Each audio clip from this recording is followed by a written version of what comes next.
my lovely people, and welcome to July 2019, the month of eclipses, changes, what's eclipsing out, what's coming in with 2 new moons this month. Big shifts, big changes coming from the heart, opening the heart consciousness, everything shifting forward to come to everything from a place of love. Before we get into the monthly readings for each of the 12 signs, just want to say thank you for subscribing, for watching, for liking, for sharing, for commenting. And for those of you new to my channel, welcome to the Julie Poole online family. You'll find us a very warm and welcoming bunch. I am taking private readings for those of you who would like to book in. They are on offer and they're going to stay on offer because there is such a shifting energy at the moment. I need to be able to help more people. So those of you who couldn't afford them, they are now at a reduced price, which will hopefully help. And those of you needing healing, clearing, changing stuck patterns, then that is there for you too with my healing and clearing options. Anyway, enough about that, and let's move into the energies for July for each of the 12 signs. Hello Scorpio, and welcome to your reading for July. Now we're doing it a little bit different this month, okay? These cards here from the angels and the energy cards are your advice for the month. We've got the eternal light of love and action. These 4 cards are your general reading for the month, and these 4 are about career, finance and business. These 3 here are about home and relationships and love, okay? So we're looking at these 3 different areas, but they all tend to spill into each other. But I wanted to be a little bit more specific because, you know, this time lots of people are really wanting information about business, career, finance. So I'm going to try and focus on that. These are the cards for you guys. Now, your first card out coming from the angels, the eternal light of love.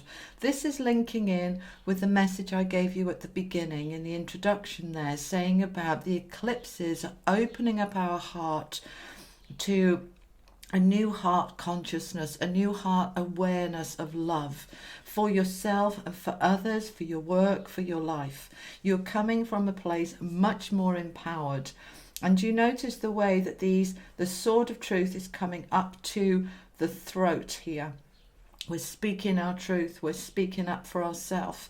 We're really holding our energy in a very powerful way. And this is for us Scorpios. I'm a Scorpio ascendant rising, so that I can really relate to this for you. And the action card that we've got here with the horses, the black and the white, the yin and the yang, the balance, they're asking you here to take action to bring your life into balance, and particularly your career, because this is the advice for the career. This is the advice for sort of generally, all right, my darlings? So we've got in your general the Sun, the 7 of Cups, the Chariot, and the 4 of Pentacles. So what we've got here is a fantastic energy, Scorpio, of the Sun coming out. This is the brightest, most positive card in the deck. It's beautiful. It's my second favorite card after the Magician.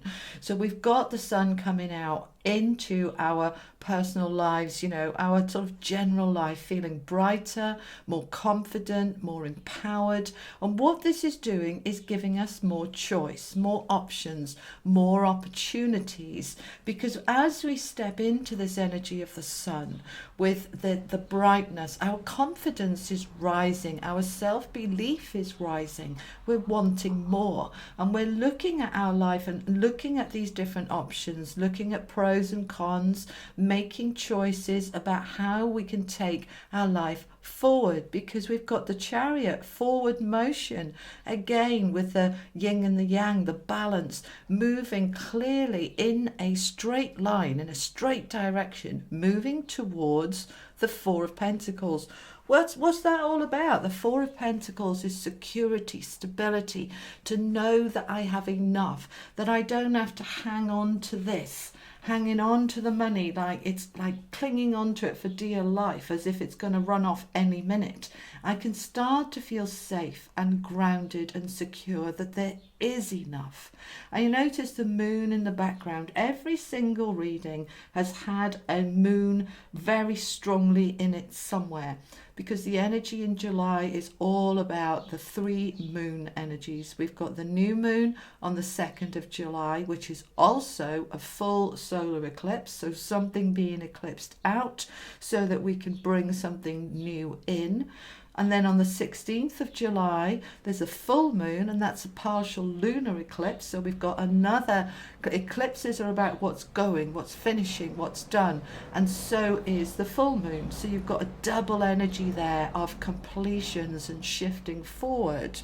And then on the 31st of July, you've got another new moon, new beginnings. So this energy of the moon is wanting to get you to a place where we are feeling much more secure and stable. We're using this energy of the heart opening to bring us more sun, brightness, positivity.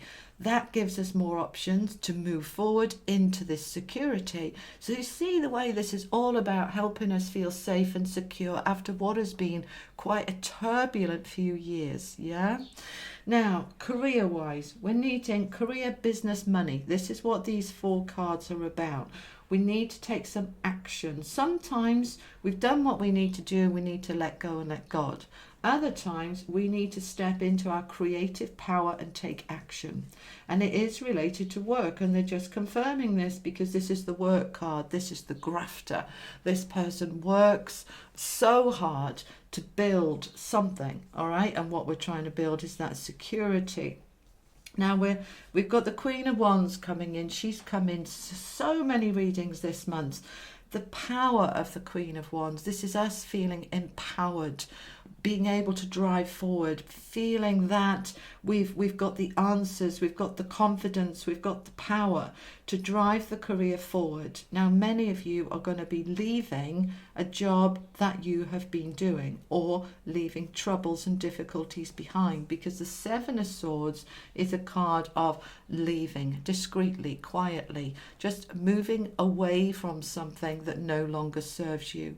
You know, it might have worked before, it's not working now. It doesn't fit you anymore because you've grown, you've changed, you've developed, you have moved into a different space, and it's not fitting you anymore. So this could be, for those of you self-employed, letting go of some clients, or letting go of a particular service or product and saying, I've actually got a much better idea than that. I'm moving into something that I feel is going to work better for me.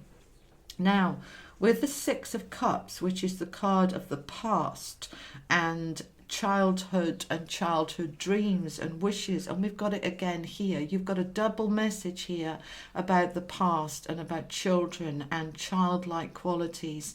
This, I'm feeling, is about your dreams, your wishes and your dreams, your imagination, your creativity, being able to take some action to move your work away from the old stale stuff and into rekindling some of those dreams, aspirations, desires, hopes of where you wanted to be, and starting to say, I can create that now. I can create that. So there is a shifting forward in work and business and finances towards this. What's the words they're giving me? They're talking so fast I can hardly hear them. It's all about being able to connect with something that you feel is, you love what you do. Children don't do anything if they don't love it. Now, we've all got parts of our job we don't like. You know, I've got to do my accounts, I've got to do the marketing. I don't like that bit, but I've got to do it. I can't just do the nice bits. So the child energy is coming in to push you into the creativity of what you want to create next, because there is a shift here forward. It's all tying in with the Chariot and the action, moving yourself forward. Now, on a personal level, this is home and family and love. We've got the Mask We've got the child card again, and we've got this card, which is home. This card symbolizes a new home or a new foundation in the home you've already got. This often talks about doing up your home or, you know, going to a different home, moving house. But this is a home I've always wanted, a home I've always dreamed of, full of children and laughter and imagination and fun. Now, even if you're like me, you know, my children are grown up and gone, it's saying, yeah, but my home can still have that vibrancy, and it's open and welcome for my family to come. But the Mars card, see, this is about, because you've opened up to love here and you're feeling so much brighter and sunnier and more secure, you can start to feel much more about, I'm all right who I am. Some days I'm smiling and laughing, other days I'm quiet and reflective, and I'm allowed to be all of who I am, not just the happy good side, but the more down quieter side too. That's all right. I'm allowed to be fully who I am in my own home, and I feel secure and I feel good enough and I feel worthy. There's this beautiful energy of togetherness, and it feels warm and whole and encompassed. I feel like I'm being cuddled in a blanket of love around me in this energy of home for you, for us Scorpios, for July. It feels awesome, my darlings. This is a wonderful month, shifting forward to security, to stability, to allowing those dreams to come through. This is your month to dream big and know that you can achieve. Believe in yourself with that sun. Believe that you can move forward and believe that you can have that security, because you can. All right, my darling Scorpios, I hope that helps give you some information for July, and I will see you next month. And for those of you who follow me on the weeklies and the weekends, I'll see you for those too. Take care. Lots of love. Bye-bye.